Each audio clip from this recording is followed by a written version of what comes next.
नमस्कार दोस्तों। आज की सच्ची कहानी जो मैं आपको सुनाने जा रहा हूँ वो है बॉलीवुड की मशहूर अदाकारा लैला खान की। लैला खान का सितारा किस तरह से महज कुछ ही दिनों में बुलंदियों की रफ्तार पकड़ लेता है, बहुत ही मशहूर फिल्म अभिनेत्री बन जाती है, लेकिन एक घटनाक्रम उसकी ज़िंदगी उससे छीन लेता है। मैं आपको लैला खान की सारी हिस्ट्री बताने जा रहा हूँ, लेकिन उससे पहले एक छोटी सी रिक्वेस्ट है। अगर आप चैनल पर नए हैं तो चैनल को सब्सक्राइब कर दीजिए और वीडियो को लाइक कर दीजिए। तो चलिए दोस्तों, कहानी की तरफ आगे बढ़ते हैं। कहानी शुरू होती है हिंदी फिल्म इंडस्ट्री से। हिंदी फिल्म इंडस्ट्री का शुरू से ही बहुत ज़्यादा क्रेज़ रहा है।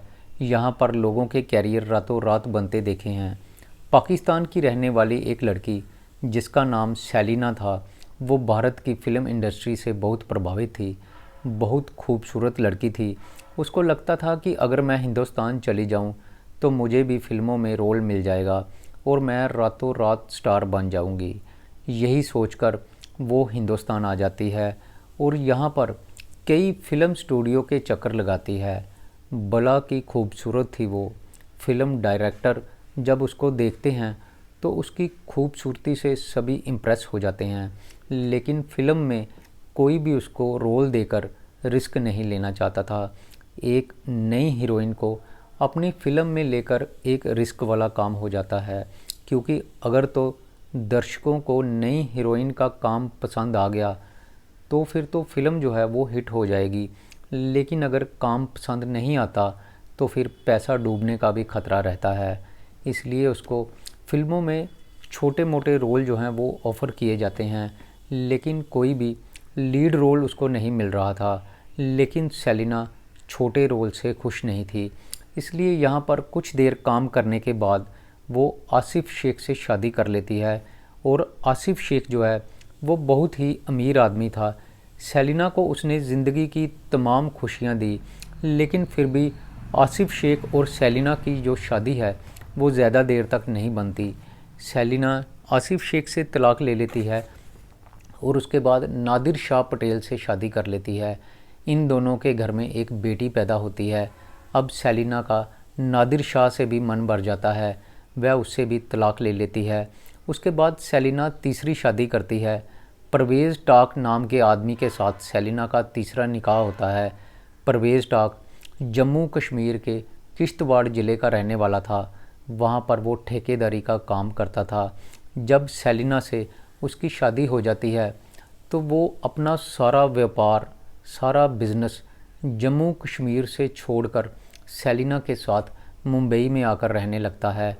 अलग अलग शादियां करने से सेलिना के 4 बच्चे हो चुके थे जो कि उसके साथ ही रहते थे। सबसे बड़ी बेटी जिसका नाम रेशमा पटेल था वो अब जवान हो चुकी थी। वो भी बहुत खूबसूरत निकलती है। रेशमा अपनी माँ सेलिना से भी ज़्यादा खूबसूरत थी। एक एक अंग उसका इस तरह से लगता था जैसे ढांचे में डालकर बनाया गया हो। उसका पूरा नाम रेशमा पटेल था। वो सेलिना और नादिर शाह पटेल की बेटी थी। परवेज़ टाक उसका सौतेला पिता था। सौतेले पिता के साथ रेशमा की ज़्यादा नहीं बनती थी, लेकिन मजबूरी में उसको अपने सौतेले पिता के साथ ही रहना पड़ता था। रेशमा पटेल बहुत ज़्यादा खूबसूरत थी। एक दिन वो अपनी माँ से कहती है कि माँ, मैं भी फ़िल्मों में जाना चाहती हूँ। अब उसकी माँ अपने समय में फ़िल्मों में छोटे मोटे रोल तो कर चुकी थी, थोड़ी बहुत उसकी प्रोड्यूसर डायरेक्टर से जान पहचान भी थी। तो माँ उसको रोकती नहीं है और कहती है कि जितना मुझसे हो सकेगा मैं तुम्हारे लिए करूँगी। और इस तरह सेलिना अपनी जान पहचान वाले कुछ लोगों से अपनी बेटी की बात करवाती है। सेलिना जो है वो सेलिना के जो जान पहचान के लोग होते हैं वो उसको आश्वासन देते हैं और कहते हैं कि हम तुम्हारी बेटी रेशमा को फ़िल्मों में चांस ज़रूर देंगे। फिर एक दिन उसको कन्नड़ की एक फ़िल्म में रोल मिल जाता है। फ़िल्म का नाम था मेकअप। 2002 में ये फ़िल्म बनाई गई थी, लेकिन फ़िल्म कुछ ख़ास चलती नहीं है। रेशमा खान को इस फ़िल्म से कोई भी ख़ास पहचान नहीं मिल पाती। उसके बाद रेशमा का संघर्ष जारी रहता है। 2008 में रेशमा पटेल को एक हिंदी फिल्म में चांस मिलता है। फिल्म का नाम था वफ़ा। ये फिल्म राजेश खन्ना के साथ थी। राजेश खन्ना ने इस फिल्म में रेशमा को एक नया नाम दिया और ये नाम था लैला खान। अब राजेश खन्ना के साथ लैला खान की जोड़ी हिट हो जाती है, फिल्म चल पड़ती है और लैला खान रातों रात पूरे हिंदुस्तान में मशहूर हो जाती है। लैला खान का फ़िल्मी सफ़र जो है वो चल पड़ता है। अब सेलिना अपने आप को काफ़ी सेटिस्फाइड महसूस करती है क्योंकि उसकी बेटी का कैरियर जो है वो धीरे धीरे बनने लगता है। लैला खान को अच्छी अच्छी फ़िल्मों के ऑफ़र आने लगते हैं और वो हिंदी फिल्में ज्वाइन कर लेती है। लेकिन सेलिना अपनी शादीशुदा ज़िंदगी से खुश नहीं थी क्योंकि उसका तीसरा पति कोई भी काम धंधा नहीं करता था, बल्कि उसको, जो सेलिना है, उसको ही अपने तीसरे पति का सारा खर्चा उठाना पड़ता था। इस कारण से दोनों के बीच आपस में मनमुटाव होता रहता था। सेलिना का झुकाव फिर से अपने पहले पति आसिफ शेख की तरफ हो जाता है। सेलिना तीसरी शादी तो कर लेती है, लेकिन अपने पहले पति आसिफ शेख को वो बुला नहीं पा रही थी और दोनों छुप छुप के मिलने लगते हैं। एक दिन सेलिना के तीसरे पति परवेज़ टाक को ये पता चल जाता है कि उसकी बीवी अपने पहले पति से मिलती है। वो उसको बहुत डांटता है और अपनी बीवी को कहता है कि आसिफ शेख तुम्हारे पास क्यों आता है। लेकिन सेलिना से जवाब सुनकर उसका पति हैरान रह जाता है। सेलिना उसको बोलती है कि वो मुझसे मिलने आता है, लेकिन तुम कौन होते हो ये बात पूछने वाले। अब ये बात दोनों के बीच झगड़े का एक कारण बनने लगी थी। सेलिना अपने तीसरे पति को अक्सर ताने मारती थी कि तुम घर का खर्चा नहीं करते, बच्चों का सारा खर्चा नहीं करते, बल्कि सारा खर्चा जो है वो मुझे ही करना पड़ता है और तुम घर में बैठकर रोटियां तोड़ते रहते हो।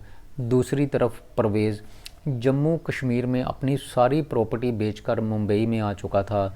यहाँ पर उसके पास जो भी पैसा था वो उसने सेलिना पर पहले ही खर्च कर दिया था। अब उसके पास सेलिना की बातें सुनने के अलावा और कोई चारा नहीं था। लैला खान की किस्मत जो है वो भी कोई ज़्यादा अच्छी नहीं थी। लैला खान राखी सावंत के भाई राकेश सावंत की एक फ़िल्म में काम कर रही थी, जिस फिल्म का नाम था जन्नत। लैला खान को फिल्म में काम करने के दौरान मुनीर नाम के एक लड़के से प्यार हो जाता है। दोनों आपस में शादी कर लेते हैं, लेकिन ये शादी जो है वो भी कुछ देर ही चलती है। उसके बाद मुनीर को बांग्लादेश की पुलिस के द्वारा गिरफ़्तार कर लिया जाता है। दरअसल मुनीर बांग्लादेशी संगठन हरकतुल जिहाद अल इस्लामी का एक सदस्य था, जिसको बांग्लादेश ने बैन कर रखा था। बांग्लादेश की पुलिस उसको पकड़ कर ले जाती है। अब लैला खान अपनी ज़िंदगी में अकेली रह जाती है। दूसरी तरफ लैला की मां सेलिना अपने तीसरे पति परवेज़ से बहुत ज़्यादा परेशान थी। परवेज़ खान अपनी पत्नी को कहता था कि ये फ़िल्म इंडस्ट्री जो है ये ठीक नहीं है, यहाँ पर अच्छे लोग काम नहीं करते, ये बहुत ही बदनाम है। इसलिए वो लैला खान को फ़िल्में छोड़ देने के लिए अक्सर कहता रहता था और उसको बोलता था कि तुम अपनी दोनों बहनों को लेकर दुबई चले जाओ। असल में परवेज़ ने दुबई के शेखों के साथ डील की हुई थी। उसने अपनी तीनों बेटियों का वहाँ पर सौदा किया हुआ था। अगर उसकी तीनों बेटियाँ दुबई चली जाती तो दुबई के शेखों से उसको करोड़ों रुपए मिलने वाले थे। वो अपनी बेटियों को बेचना चाहता था, लेकिन सेलिना अपनी बेटियों को शेखों के हवाले नहीं करना चाहती थी। अब परवेज़ और सेलिना का इस बात पर अक्सर झगड़ा होने लगता है। सेलिना अपनी बेटियों को दुबई नहीं भेजना चाहती थी, जबकि परवेज़ अपनी बेटियों को शेखों के हाथों बेचकर रातों रात करोड़पति बनना चाहता था। घर में अक्सर लड़ाई झगड़ा होने लगता है, तनाव रहता। लैला खान अपने घर में होने वाली लड़ाई झगड़ों से काफ़ी परेशान हो चुकी थी, इसलिए वो अपने फार्म हाउस जाने का मन बनाती है। दोस्तों, मुंबई से तकरीबन 130 किलोमीटर की दूरी पर एक जगह है इगतपुरी। वहाँ पर लैला खान ने एक फार्म हाउस लिया हुआ था। लैला खान फिल्मों से कुछ देर की छुट्टी लेकर अपनी ज़िंदगी के कुछ पल सुकून से बिताना चाहती थी, इसलिए वो अपनी माँ सेलिना, बहन अजमीना, जारा और भाई इमरान और अपनी कज़न रेशमा को साथ लेकर छुट्टियां बिताने के लिए इगतपुरी के फार्म हाउस में चली जाती है। यहाँ पर चारों तरफ सुकून ही सुकून था। सारी दुनिया को भुलाकर वो लोग अपनी ज़िंदगी को एंजॉय कर रहे थे। लेकिन थोड़ी देर बाद ही परवेज़ टॉक को भी पता चलता है कि उसकी फैमिली इगतपुरी गई हुई है। वो भी इगतपुरी आ जाता है। दूसरी तरफ फ़िल्म जन्नत की शूटिंग चल रही थी। लैला खान सेट पर नहीं पहुंचती।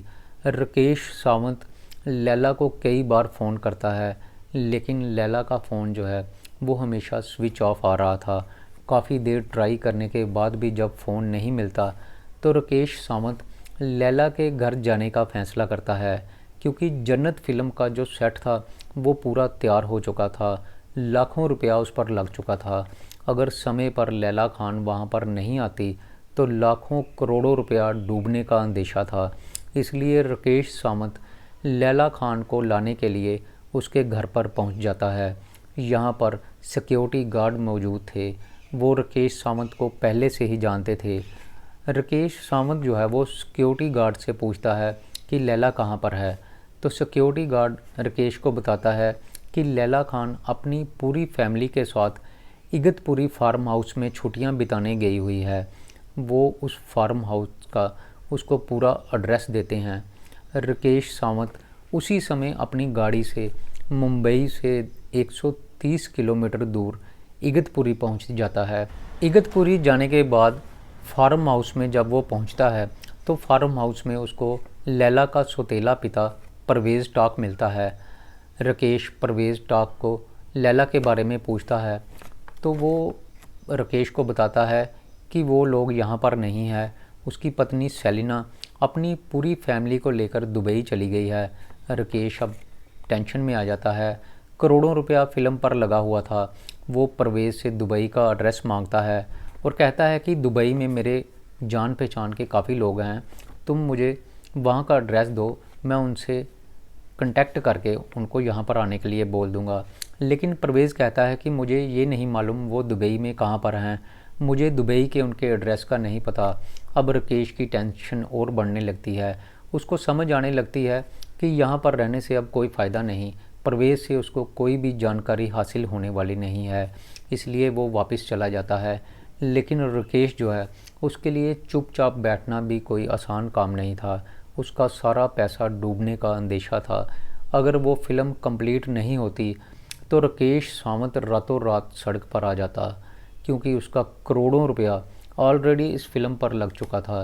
राकेश सावंत को लैला खान की मां सेलिना के पहले पति आसिफ शेख और दूसरे पति नादिर शाह पटेल के बारे में भी पता था।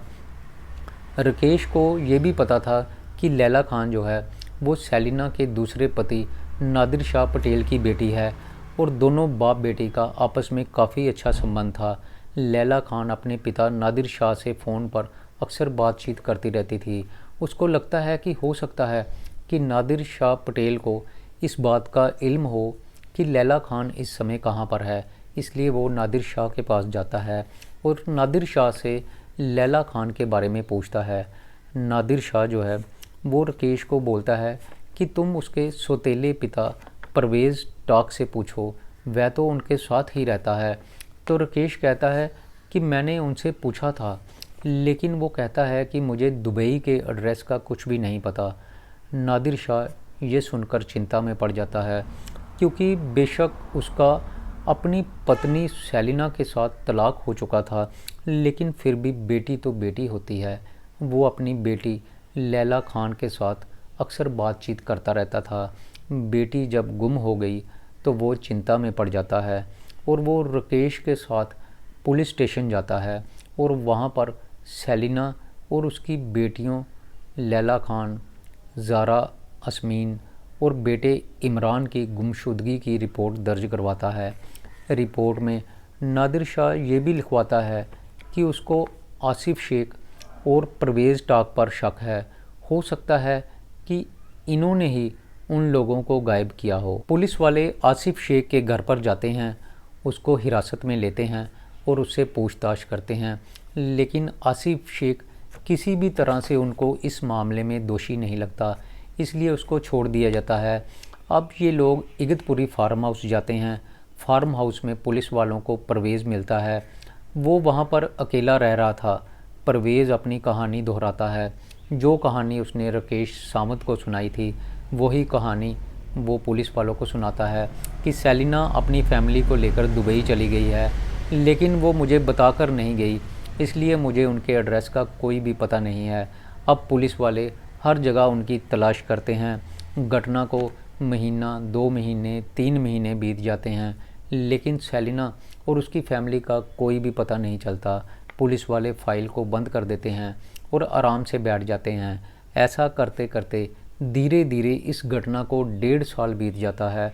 कुछ पता नहीं चल रहा था कि पूरी फैमिली कहाँ चली गई। पुलिस वाले इस केस को भूल चुके थे, लेकिन फिर अचानक एक दिन 7 फरवरी 2011 को इस परिवार के बारे में एक सनसनीखेज खुलासा होता है। दरअसल होता यूँ है कि उस दिन जम्मू कश्मीर पुलिस ने परवेज़ टाक को एक आपराधिक मामले में पकड़ा था। वहाँ पर उसके पास से लैला खान की 2 लग्जरी कारें मिलती हैं।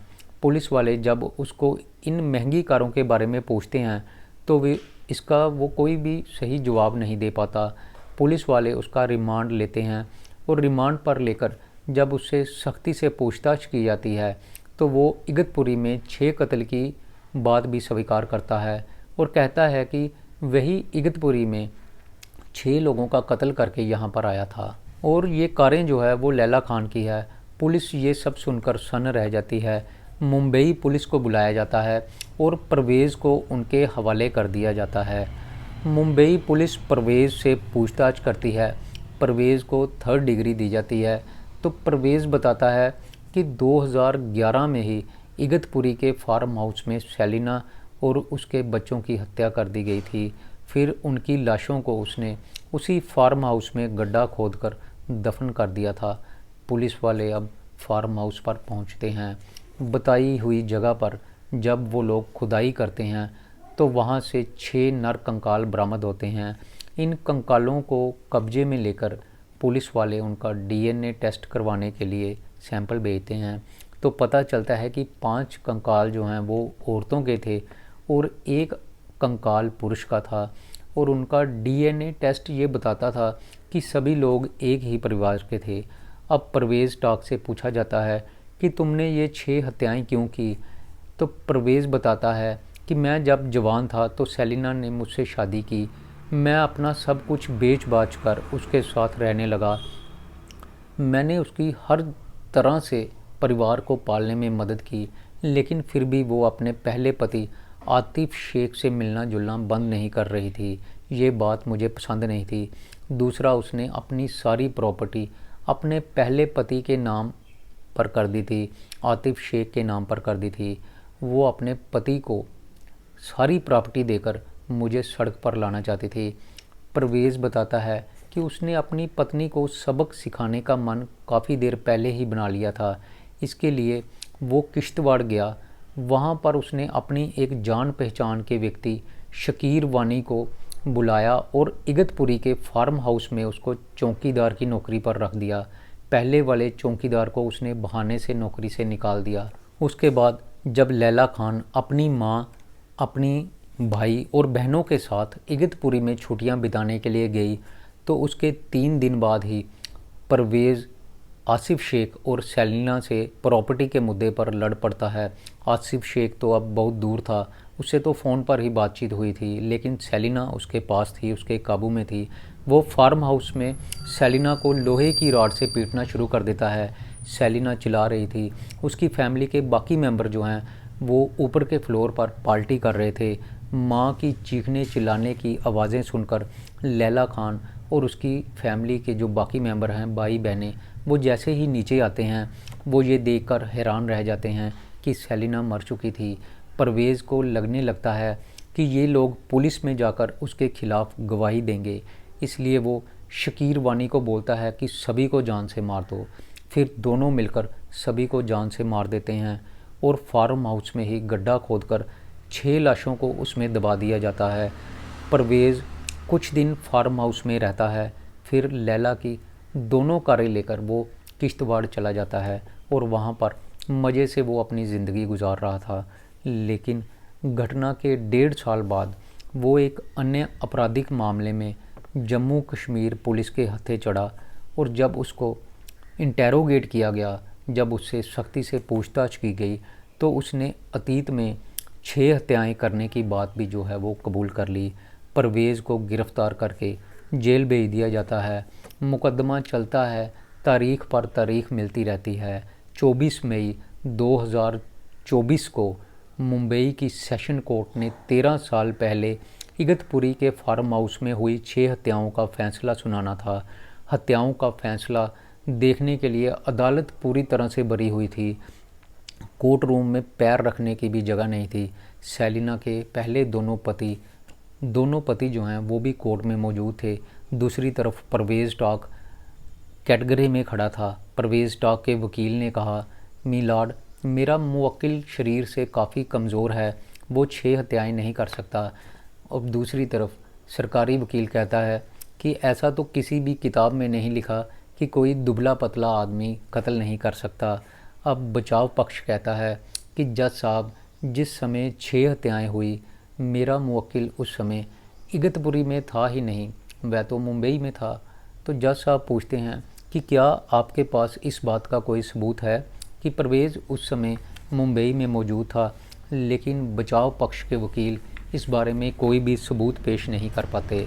तो सरकारी वकील कहता है कि जम्मू कश्मीर पुलिस के सामने परवेज़ ने खुद ही स्वीकार किया था कि उसने ही अपनी पत्नी और उसकी 3 बेटियों की हत्याएं की हैं और वहीं पर उनके शव को दफनाया है, और हम परवेज़ की निशानदेही पर ही उन शवों को बरामद कर पाएँ। इसका मतलब साफ है कि परवेज़ ने ही वो हत्याएं की हैं। दोनों पक्षों की दलीलें सुनने के बाद जज कहते हैं कि ये मामला रियरेस्ट ऑफ रेयर है। दलीलों से ये साबित हो जाता है कि परवेज़ ने ही अपनी पत्नी और बेटियों की हत्या की और सबूत मिटाने की कोशिश की है। इसके लिए उसको फांसी की सज़ा सुनाई जाती है और 7 साल जेल की सज़ा सुनाई जाती है। 7 साल जेल में सज़ा काटने के बाद परवेज़ को फांसी की सज़ा दे दी जाएगी। परवेज़ ये सब सुनकर सन्न रह जाता है। अब उसके पास अपने गुनाहों का फल भुगतने के अलावा और कोई चारा नहीं था। पुलिस वाले परवेज़ को अरेस्ट करके मुंबई की आर्थर जेल में डाल देते हैं। तो दोस्तों, मेरी आज की ये कहानी यहीं पर ख़त्म होती है। मैं फिर आऊँगा आपके लिए एक नई कहानी लेकर। तब तक के लिए नमस्कार।